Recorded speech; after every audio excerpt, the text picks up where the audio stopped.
Tonight, breaking news: an urgent manhunt after a student opened fire inside his Denver high school. The 17-year-old fleeing the scene after pulling out a gun during a daily weapons check and shooting 2 school administrators. Both of them rushed to the hospital. Panicked students placed on lockdown. We will have the latest on the search for the gunman. Also tonight, a deadly bomb cyclone slamming California. A massive tornado spotted just east of Los Angeles. More than 100,000 customers without power across the state. The system now barreling east. We'll time it all out. Skyscraper standoff. Terrifying moments in New York City. A man seen dangling more than 30 stories up in the air after FBI agents showed up to execute an arrest warrant. The late details just coming in. A major update tonight on the investigation into former President Trump's handling of classified documents. A Florida judge ruling there is sufficient evidence to show that Trump committed a crime through his lawyers. This as Trump braces for a decision in the Stormy Daniels case in New York. We'll break down where both probes stand. Plus, Putin's new offensive. Dramatic video showing a deadly missile strike in Ukraine. Several children rushed to the hospital. Drone strikes also rocking Kyiv. We'll have a full report from the war zone. And a shocking assault caught on camera back here at home. Controversial rapper Tekashi 6ix9ine attacked in the bathroom of a gym. What we're learning tonight about that brutal beatdown. Top story starts right now.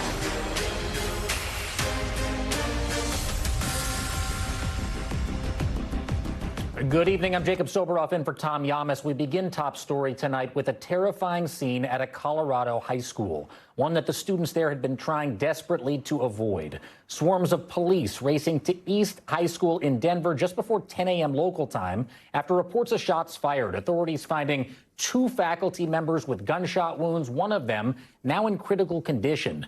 The shooter who escaped the scene identified by police as 17-year-old Austin Lyle, a student at the school. Authorities say he was undergoing a routine weapons check when he pulled out the gun.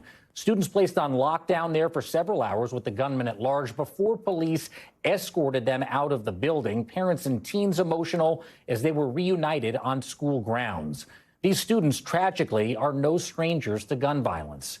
Just 3 weeks ago, hundreds of them walking out of class and walking to the state capitol calling for new gun laws after one of their classmates was shot near their school. Tonight, anger and frustration mounting as the community grapples with gun violence once again. NBC's Gotti Schwartz leads us off with more. The scene is not secure. Student has a weapon, do not know where they are. At Denver, Colorado's East High School, a nightmare scenario students and parents had been warning about turning into a terrifying reality. Respond to a gunshot wound with multiple patients. Suspect is not in the school but still on the loose.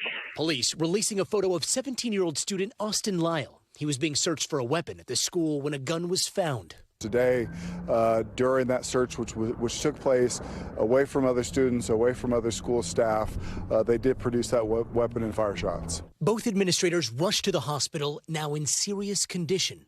The search of the student, part of what the school called an ongoing safety plan, but wouldn't give specifics citing student privacy. And be on top of it. These are our kids. In the chaotic aftermath, parents surrounding police demanding answers. As parents shouldn't have to be sitting there at home wondering if our babies are going to come home to us every day. Just last month, another shooting just north of the school left one student dead. 16-year-old Luis Garcia was killed in his car, and soon after, students staged a walkout over gun safety, marching to the state's capital. They were locked down every day except for one day, and that day school was canceled because Luis was shot. Both shootings following a controversial decision in 2020 by the school district to remove Denver police school resource officers from campuses. What's more important, being safe or feeling safe? Yeah. We need armed security. This is gross. That decision now being reevaluated as East High deals with another shooting that their community insists should have been prevented. And Gotti joins us now. Gotti, just terrifying stuff for these high school students. What's the latest on the search for the shooter? Well, right now, the latest is coming from our affiliate KUSA. They are saying that the shooter may be about an hour south of Denver in a town called Conifer. And the reason why they know that is because the superintendent of a school district there was alerted that there was a cell phone ping that possibly put that shooter in that location. So they actually locked down several schools in Conifer, Colorado, just as a precaution. But right now, his exact whereabouts are still unknown. Gotti, thank you so much. I know you'll have more tonight on Stay Tuned Now. And now to the other major headline tonight, a tornado touching down right here in Los Angeles County, ripping a roof off of a local business here. The shocking sight coming as the waterlogged state reels from another storm system that has hammered the region with more rain and devastating winds. Miguel Almaguer has the details. The likely tornado touched down this afternoon just outside downtown Los Angeles. The rare jaw-dropping sight here, leaving at least one injured and buildings damaged. I was in the classroom and we just heard like a lot of wind, I guess. It's now the second tornado to hit the region in 24 hours. It's all connected to the 12th atmospheric river of the season that unleashed devastating winds and another torrent of water across California. Triggering mayhem and misery, the storm blew ashore as a rare bomb cyclone in the Bay Area, looking and feeling like a violent hurricane. 75-mile-an-hour winds toppled a big rig. I've been in this same spot for at least a half hour, 45 minutes. With multiple people killed by falling trees, chaos unfolded on the roads. I'm tired of it. I'm not a big fan of the rain. Drivers near Santa Cruz navigating through a gauntlet of downed trees and power lines, while at least 244,000 lost power. As pounding surf canceled ferry service, snow buried homes in the mountains. We've seen gusts over 60 miles an hour. With sheets of water drenching Los Angeles, the city broke a rainfall record. Now, after swiftwater rescues in Arizona, this unforgiving storm delivering another rare sight in what feels like an endless season of wind and rain. And Miguel Almaguer joins us now from Montebello, California, where that likely tornado touched down. Miguel, I know you have reported on countless natural disasters, including tornadoes, but not here in our own backyard of Southern California. It is just wild to see what's going on behind you. Give us a look around.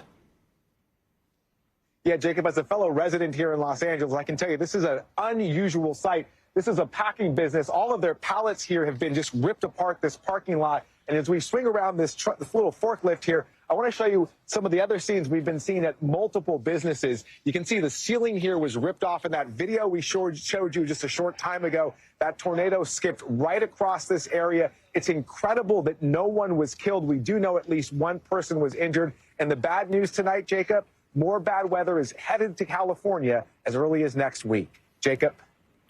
All right, Miguel Almaguer, thank you so much. For more on the forecast, let's get right to NBC News meteorologist Bill Cairns. Bill, I think I heard Miguel correctly there when he said more severe weather headed our way here in California, but hopefully first we get some relief. Yeah, you definitely get relief. And beginning of next week, things could get a little more interesting again. But, I mean, no more interesting than when this tornado went through early this afternoon. I mean, here's Los Angeles. This is Montebello. This was the thunderstorm that was responsible for it. And, again, it was only about 8 miles from downtown Los Angeles. I mean, pretty unheard of. We had many areas that actually had reported hail. So just for a reference, I know you know it, but, you know, here's Los Angeles. Here's Dodger Stadium. And it's only 10 miles away is where that tornado was. You know, it was almost like from a movie. Ripping up the shingles. So this storm will be on the move. It's finally weakening. With flash flood threat's going to end, severe weather threat. Even near San Diego today, they had reports of hail. So this storm is going to move into the middle of the country tomorrow. And now we're going to start talking severe weather once again. This is where you'd expect it in the springtime. Texas, Fort Worth area, Wichita Falls up to Oklahoma City. Large hail primarily tomorrow. Maybe an isolated tornado. But I already have my eyes on Friday. And once again, it's the same poor people that all winter long have been dealing with severe weather and possible tornadoes. From Alexandria to Monroe to Greenville to Jackson areas of Mississippi. And on top of that, Jacob, also a chance of flash flooding in the Ohio Valley. So this storm is not done yet. All right, Bill Cairns, thank you so much. Great to see you tonight. And coming up next right here on Top Story, an hours-long standoff at a luxury high-rise in Manhattan. A man hanging halfway out of a 31st floor window as onlookers below watched in disbelief. Federal authorities serving an arrest warrant when the incident took a scary turn. Gabe Gutierrez has the late details. The sight was as striking as it was disturbing. A man dangling his legs from a luxury high-rise in New York City. Stunned bystanders watching in horror. The police are negotiating with him inside, it looks like, and he was just turning his head back and forth, movements. Both his legs were hanging out. And I hope that they figure it out because I don't know. it's kind of scary for me. The hours-long standoff with police began this morning at a 72-story condo building in Midtown Manhattan. 3 senior law enforcement officials tell our station WNBC the FBI was executing a warrant for the arrest of a man on bank fraud-related charges. Authorities setting up an inflatable landing area in case the man jumped from the 31st floor. It's just a shame. Just a shame to see people get to the point where they don't feel like they have any other options. Late today, a man scaled down the side of the skyscraper, taking the man into custody. Gabe Gutierrez joins us now from the scene. Gabe, that incredible video of the officer scaling down the side of the building. How did he get inside that apartment? What do we know about how he was able to do it? Well, Jacob, the mayor here is crediting the police negotiation team for bringing this to a safe conclusion. This standoff lasted for hours, and as we just saw, there was an officer who was able to scale down several floors, the side of that skyscraper, and managed to get inside that apartment. Now, as you can see behind me, this street has already opened up just a short time ago, and we're hoping to learn more about why police were after the man inside that apartment. We understand it was not his apartment, but no word yet on what charges he may face. Jacob? All right, Gabe Gutierrez, thank you so much. Next tonight, more potential legal trouble for former President Trump as he awaits a potential indictment on the alleged hush money payments to adult film star Stormy Daniels during his 2016 presidential election. NBC News has now confirmed that he's faced a setback in the classified documents investigation, a judge ruling on evidence involving whether Donald Trump committed a crime through his attorneys. NBC News Justice and Intelligence correspondent Ken Delanian joins us now. Ken, what can you tell us about this, what is really bombshell reporting on the Trump team's handling of classified documents?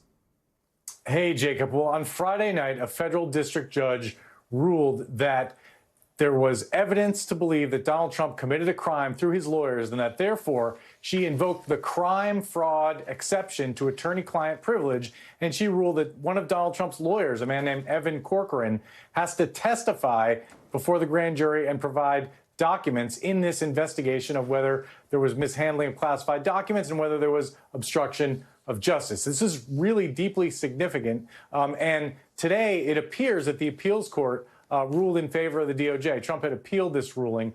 We haven't confirmed that, but it's been widely reported, and we're looking at a docket that appears to show that, because all of this, Jacob, is under seal. These are secret proceedings. We're kind of divining this through sources. But this is a big deal because Trump's lawyers told the Justice Department that all the classified documents had been turned over in June, and that wasn't true. And the FBI found more than 100 classified documents at Mar-a-Lago, and the Justice Department is trying to figure out why. Did the lawyers lie to the Justice Department? Did Donald Trump lie? That's part of this investigation, and this is a further step down that road, Jacob. All right, so this is the case in Mar-a-Lago. Now let's talk about what's happening up in New York City. The latest today out of the investigation into Donald Trump over the hush money payments. Everybody's been bracing for this potential indictment. The grand jury, though, stayed home today. What can you tell us about that and what's on tap for tomorrow?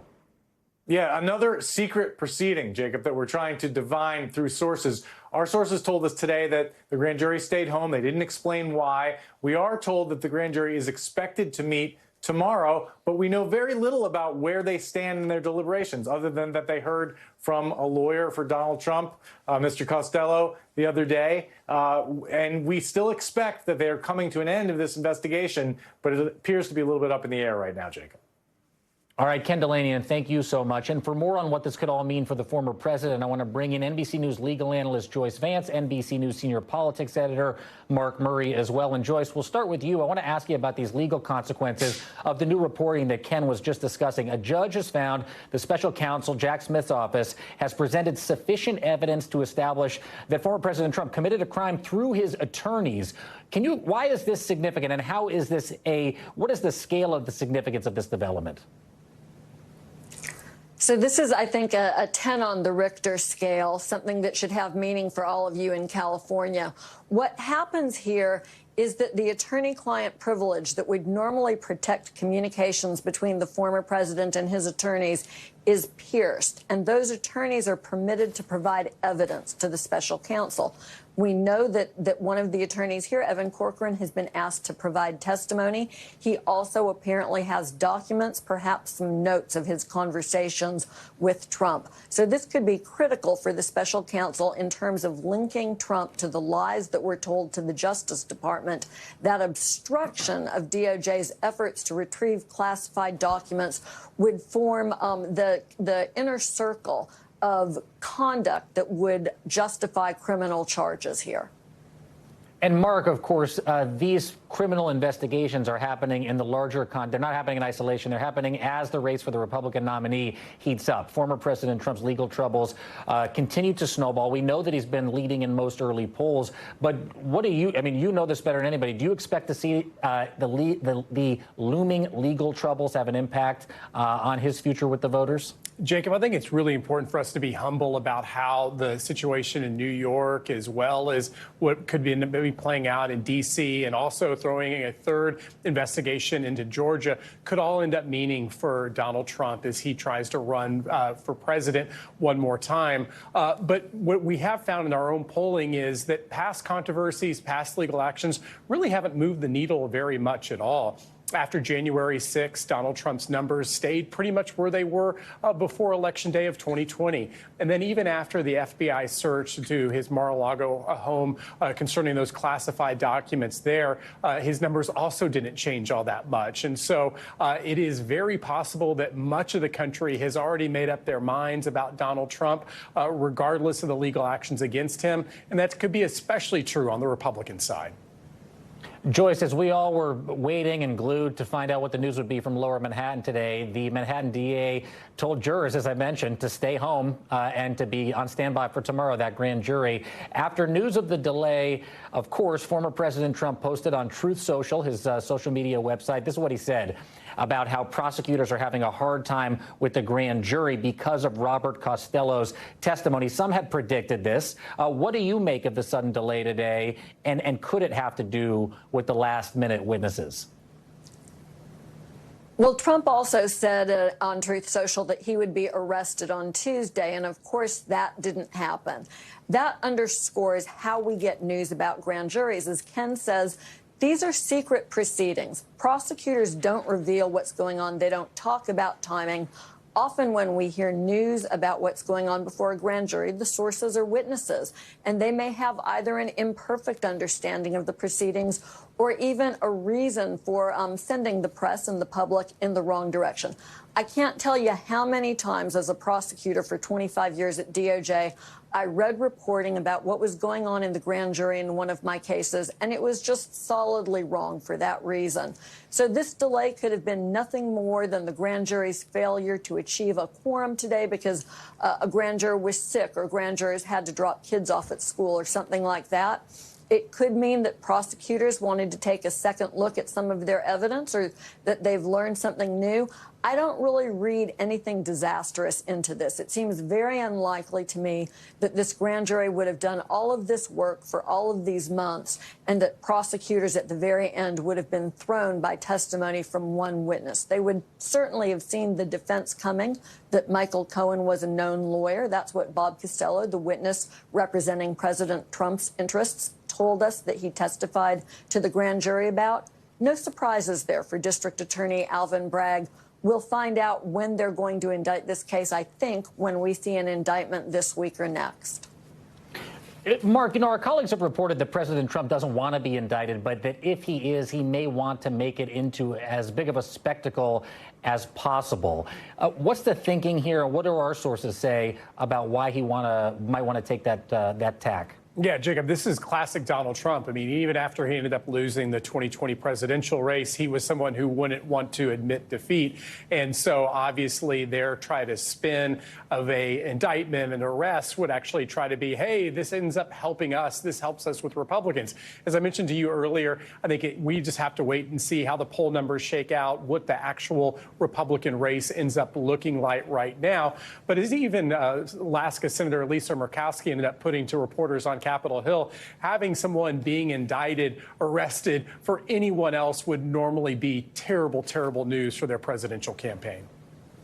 All right, Mark, Joyce, thank you so much to the both of you. And now to the economy, where once again the Federal Reserve is raising interest rates by a quarter point today as it continues to try and tame inflation. This is a decision that comes as the Federal Reserve Chair, Jerome Powell, faces scrutiny over whether he gave proper oversight to banks that have failed in recent weeks.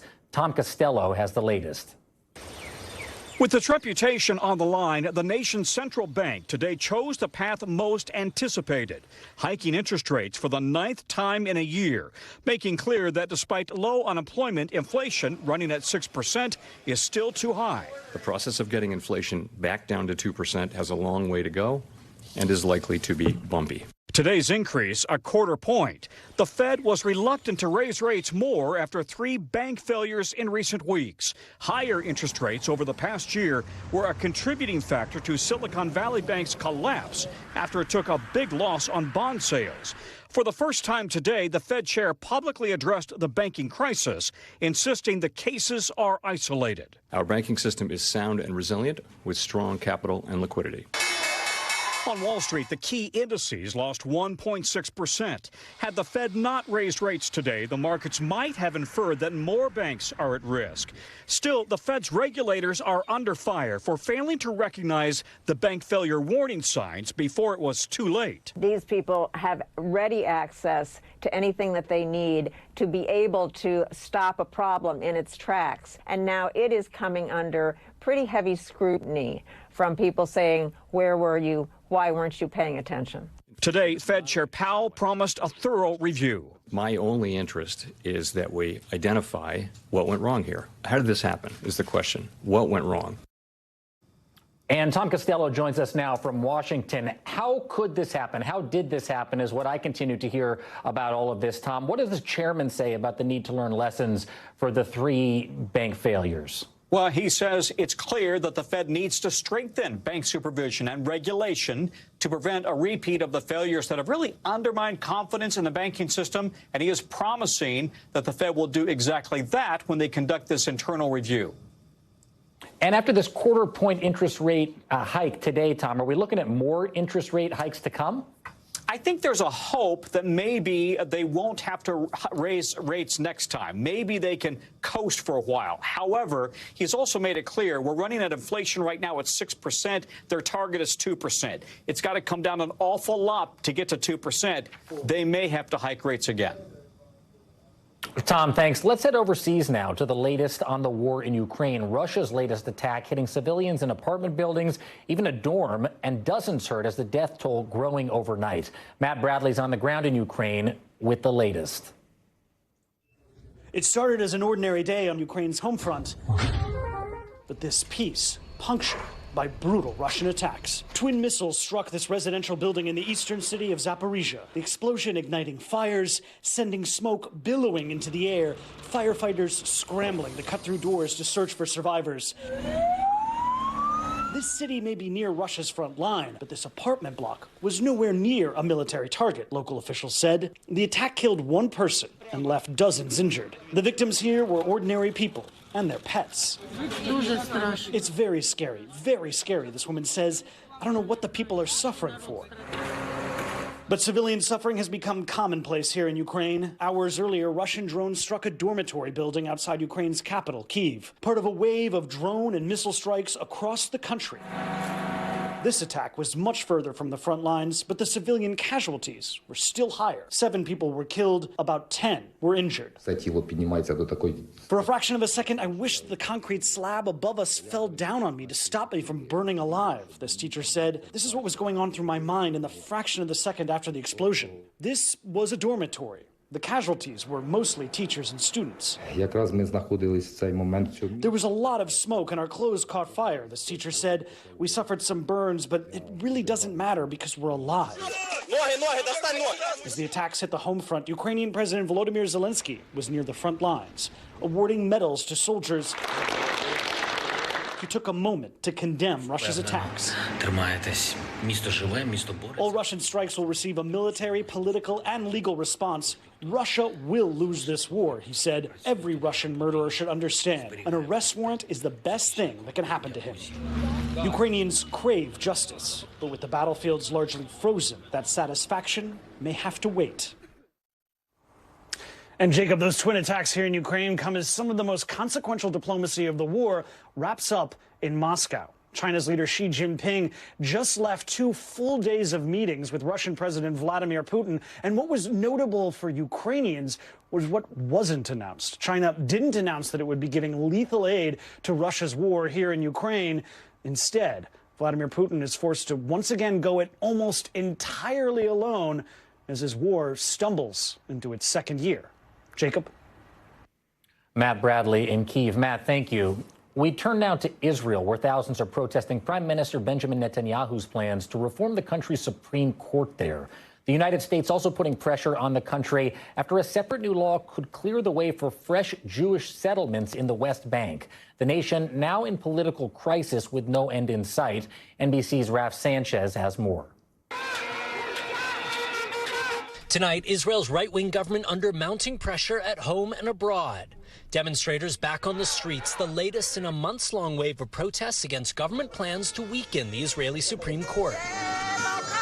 At the center of the storm, Prime Minister Benjamin Netanyahu, who commands a majority in parliament but is facing strong resistance from across Israeli society. These grandmothers for democracy proving you're never too old to protest. I don't want what's happening in Russia to happen here, she says. We met great-grandmother and former Israeli Supreme Court Justice Dalia Dorner. Like her friend, the late Ruth Bader Ginsburg, Dorner is a legal pioneer for women's rights. Rights she fears may slip away if the government grants itself new powers to overrule the court. We don't have a constitution to protect us, to protect the individual and to protect the minorities. And by the way, we are women, and we are a minority. This is ultimately a fight about checks and balances. Netanyahu's opponents say a strong and independent Supreme Court is the only real check on the government's power. Netanyahu's supporters today mounting a small pro-government protest outside the court. We demand for the government to proceed, to continue with the judicial reform and not to stop. Far-right members of Netanyahu's government also pushing through a change to Israeli law, clearing the way for new settlements in the northern West Bank. Israel forced settlers out of the area in 2005 and promised the Bush administration they would not return. Now the Biden administration accusing Israel of going back on its word. The legislative changes announced today are particularly provocative and counterproductive. The action also represents a clear contradiction of undertakings the Israeli government made to the United States. The U.S. fears it will exacerbate violence heading into the Islamic holy month of Ramadan, with Palestinian militants already mounting attacks in the West Bank and Israel. And Israeli forces carrying out deadly raids in the heart of Palestinian cities.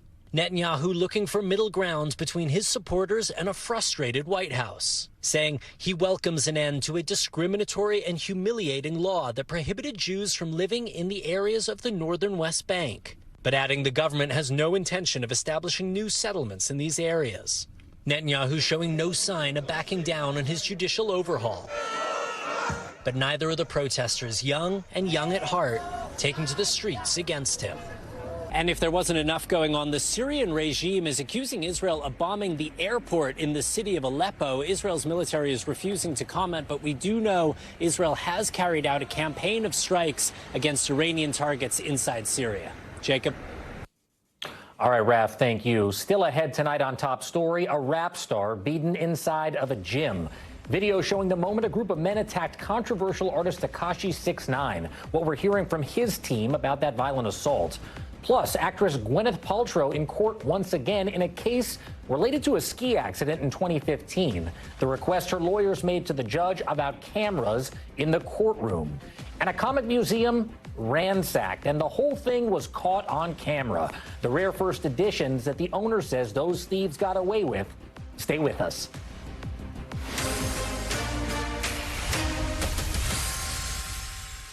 We're back now with the brutal beating of rapper Tekashi 6ix9ine. Video capturing the attack showing at least 3 men ambushing the rapper inside a South Florida gym before he was rushed to a nearby hospital. NBC's Stephen Romo has the latest, and we want to warn you, some viewers might find the images disturbing. That's how it's going to keep. A brutal beatdown caught on camera. Take a picture. I want to be famous now. As a group of men attack rapper Tekashi 6ix9ine in a South Florida gym late last night. That's how they go to you. The rapper seen here taking kick after kick to the face and stomach. A bloody Tekashi 6ix9ine, whose real name is Daniel Hernandez, later seen walking out, but then rushed to the hospital following that attack. His lawyer saying in a statement, quote, he was attacked in a sauna at a gym by 3 or 4 thugs who beat him up. He tried fighting back. He had cuts to his face and bruises. Over the years, the rapper has gained a massive social media following with more than 21 million followers on Instagram and another 20 million on YouTube. But Hernandez has been no stranger to controversy. In 2019, he was sentenced to 2 years in prison, charged with racketeering, drug trafficking, and firearm offenses due to his involvement in the 9 Trey Bloods gang. However, Hernandez received a shortened sentence after cooperating with prosecutors. As a result, several members of the same gang he was a part of landed in prison. No, I'm a fan. I'm just saying, bro. There's been no indication that this attack was related to his cooperation. Hernandez has faced backlash from the rap community after he took the stand and implicated others as part of that gang. Hernandez later trending on social media and getting called out by other rappers as a, quote, snitch. But this recent ambush comes after he was kicked out of the World Baseball Classic last week for allegedly being too drunk. Look, it's twisted. Video obtained by the viral Instagram page Only in Dade shows Hernandez arguing with fans before getting escorted out of the stadium by police. No, I ain't joking, bro. I'm just saying. Tonight, that shocking video continues to circulate, but no update yet on how Hernandez is doing or if he's still in the hospital. That's crazy. Stephen Romo joins us now from New York. Stephen, do we have any updates on these attackers or if any charges are going to be pressed? Well, Jacob, the Palm Beach County Sheriff's Office told us late today it's still investigating, so no word on suspects or charges right now, though they do call Tekashi 6ix9ine the victim here. It's still not clear what led up to this beating, but the rapper's lawyer telling TMZ they're currently looking at federal protection options for him. Jacob? Stephen Romo, thank you. Actress Gwyneth Paltrow returned to a Utah court today for day 2 of her civil trial. A retired doctor suing the star, claiming she crashed into him on a ski slope in Utah 7 years ago. But she says it's actually the other way around. Shaq Brewster has the latest, including a new request by her lawyer. Gwyneth Paltrow is back in court today. While the actress and wellness guru has made her living in the spotlight, at this trial, she's camera shy. Your Honor, we have a new camera pointed directly at my client, right there on the right. I'm mad. Her lawyer complaining the cameras were pointed at Paltrow more than was agreed upon, the judge ordering them to point elsewhere. I recognize it as a problem. The trial pits Paltrow against a retired doctor who claims she violently crashed into him in a 2016 ski accident. She knew what she was doing was dangerous. She knew it was reckless. Plaintiff Terry Sanderson is suing Paltrow for $300,000 for what he claims was negligence, saying the collision left him with broken ribs, brain damage, and other lasting injuries. His attorney citing a Utah law saying, "It's the uphill skier's responsibility to yield the right-of-way to those below." The Oscar-winning actress countersued for $1 plus attorney fees, saying Anderson was the one who crashed into her, describing it as a, quote, full-body blow. Her attorney calling the claims, quote, utter BS.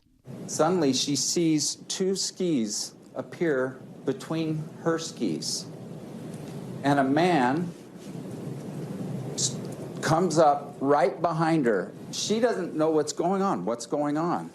Am I being assaulted? Paltrow's attorney also adding that the celebrities group checked in on Sanderson, who said he was fine, a claim a witness who skied with Sanderson disputes.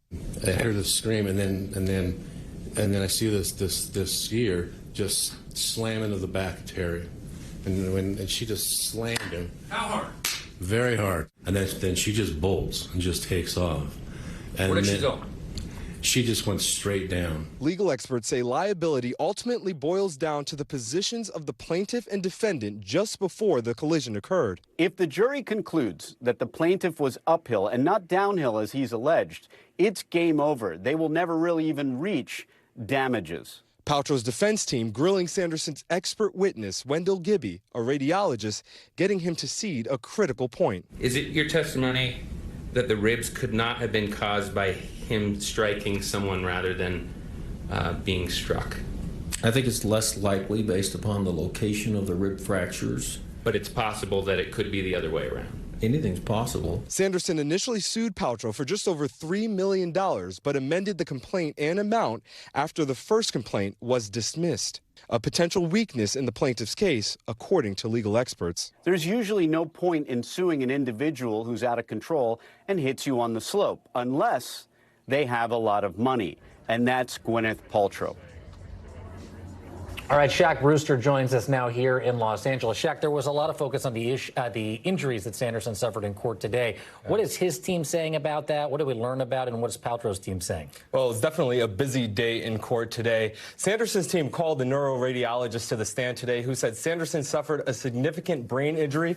He testified Sanderson became forgetful, angry, and that his depression worsened after the accident. But another witness, a neuropsychologist, during cross-examination, said while Sanderson did change, he admitted Sanderson may have had pre-existing issues with his brain, his mood, and his health.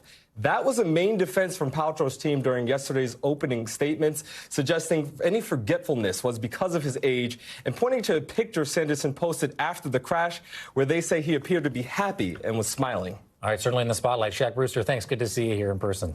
Appreciate it. Guys, when we come back, some news on legendary actor Dick Van Dyke, the 97-year-old injured in a car accident in California. What we're learning about his condition tonight, that's next.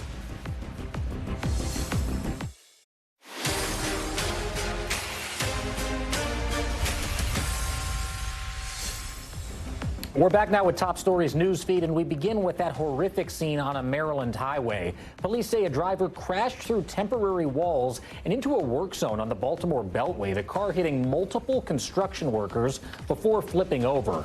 At least 6 people were killed. Investigators now trying to figure out what happened. Legendary actor Dick Van Dyke is recovering from a car crash here in California. Authorities say the 97-year-old was driving on slick roads in Malibu last week when he spun out of control and hit a block wall.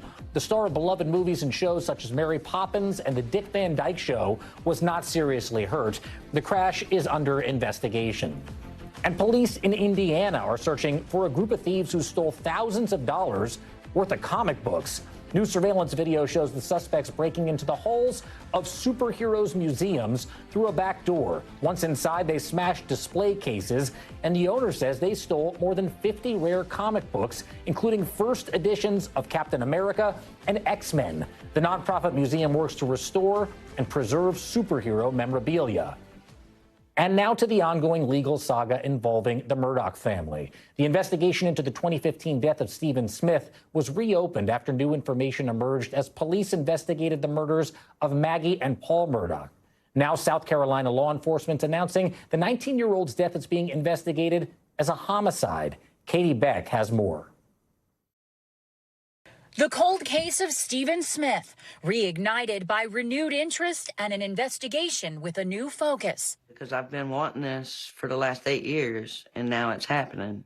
The South Carolina Law Enforcement Division Wednesday issuing an update on the case. Progress has been made, and SLED's investigation is active and ongoing. SLED opened the case as a homicide in 2021 after they say they received information about Smith's death and reviewed the file. The initial classification of the case as a vehicular manslaughter was doubted from the early stages. The only damage to his body was his head and a dislocated shoulder, and I never believed it. 19-year-old Smith was found at 4 a.m. July 8th, lying lifeless in the middle of a rural road in Hampton County, his shoes still on his feet.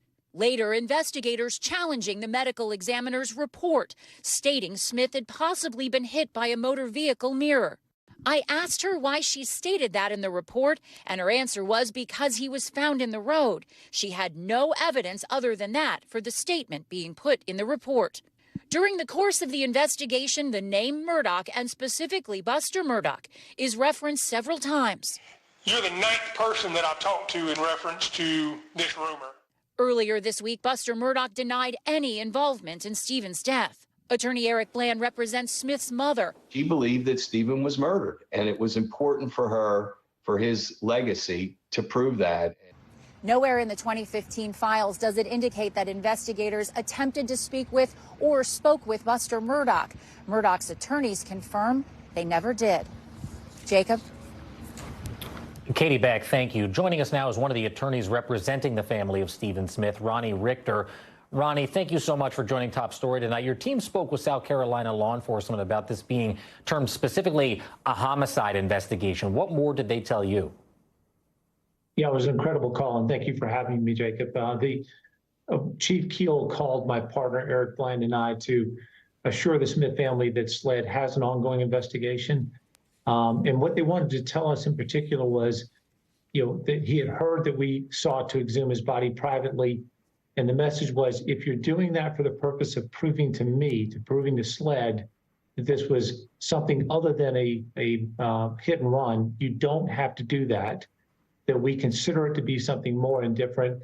We are investigating it as a homicide. And after 8 years of waiting, that was welcome news for Sandy Smith, I can tell you. It sounds like to me what you're saying, Ronnie, is that you and your clients believe the investigation was mishandled when Smith's body was found in 2015. Yeah, I don't know what happened in 2015. It feels like it got stuck between agencies. So our highway patrol investigates vehicular deaths of all kinds. It's SLED, our top cops in the state, that assist local police agencies in investigating murders. And so the investigation that takes place with the highway patrol, and they kind of hit a dead end when the pathologist and the coroner conclude, well, it was a hit and run by a vehicle. And so it feels like that was the end of the investigation, although Sandy Smith maintained the entire time that cannot be true. She believed that someone intentionally killed Stephen Smith, and now we're glad finally that SLED believes that too. 2015 was a long time ago, Ronnie. How will you uncover, how will law enforcement uncover, what do they tell you they might uncover in terms of evidence to bring charges against anyone in 2023? Yeah, well, the good news here is that in 2015, there was a pretty comprehensive investigation done by the Highway Patrol. They just weren't investigating a murder. So there's a large cache of information available from 2015. The other thing that's available still is obviously the body of Stephen Smith, and we will have him privately exhumed, privately examined by local and national pathologists. What was most striking about the physical evidence at the time is that he suffered no injuries that we know of, basically from the torso down. So if you think about a hit and run in the middle of the roadway, it seems physically impossible that could happen without breaking any of the long bones from the middle of your body down. So that'll be the focus of the pathology and of the autopsy that's going to take place. I think it's going to answer the question once and for all, what happened to Stephen Smith? I think it's important to point out, Counselor, that no one in the Murdaugh family was interviewed during the first investigation. Do you and your clients want to see, or have you requested Buster Murdaugh brought in for questioning in this case? No, we have not made that request. And that's kind of a downfield question, right? So as we line up the questions, the question that presents to us now is what happened? We don't accept that it was a hit and run. We believe it was something intentional.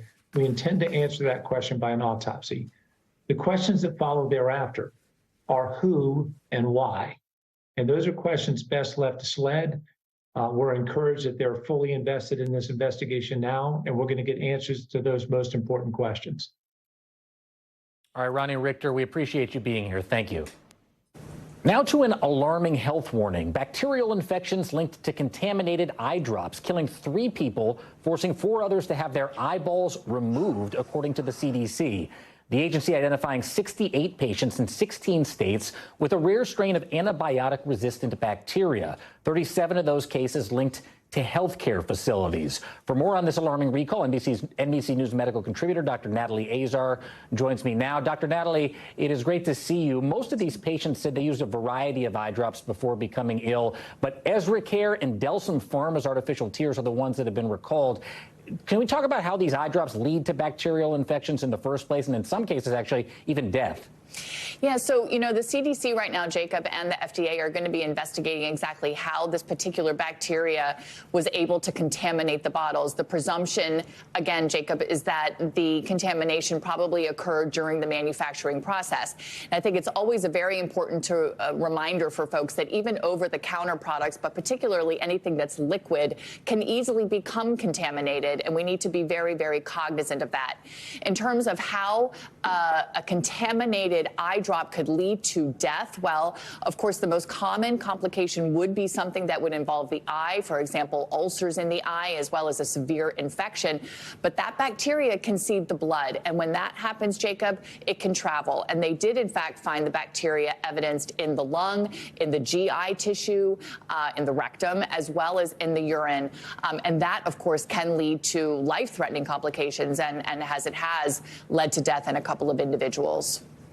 As we've been talking about, Dr. Natalie, these infections are occurring in hospital settings where, of course, there are immunocompromised patients. But even more concerning, I think, is that the CDC says this particular drug-resistant strain of the bacteria has never, ever been seen before here in the United States. Is there a reason that we can pin on why it's being seen here in the U.S. right now? So the CDC has not really given us any more granular data or explanation as to why this particular bacteria and why now, other than to say that this is something that has concerned all of us in healthcare for years now, and that is the emergence of these multi-drug resistant, these extensively drug resistant bacterial strains. Really, Jacob, the only explanation, the only real explanation here that matters is antibiotic misuse and overuse, which we've talked about, obviously, quite frequently. And of course, that's a very severe problem. Before we let you go, I wanted to ask you, what are the symptoms specifically that we all should be looking out for of these eye infections? What should people do if they find themselves experiencing them? So some of the earliest symptoms obviously would happen in the eye. That could include eye pain, eye redness, changes in your vision, any discharge. That is something that you should immediately alert your healthcare provider about. And just little tips. Remember, Jacob, just because it's liquid, just because it's over the counter, doesn't mean that it's immune from being contaminated. Make sure that you wash your hands carefully before handling. Make sure not to touch the eye drop to the surface of your eye itself, which is really hard for some people. And make sure that you clean lens containers and things like that frequently to avoid contamination and infection and infecting yourself even. Dr. Azar, thank you. Coming up next, a fire breaking out in an Airbnb in Montreal. Well, we're learning about several people now missing, including American citizens. Stay with us on Top Story.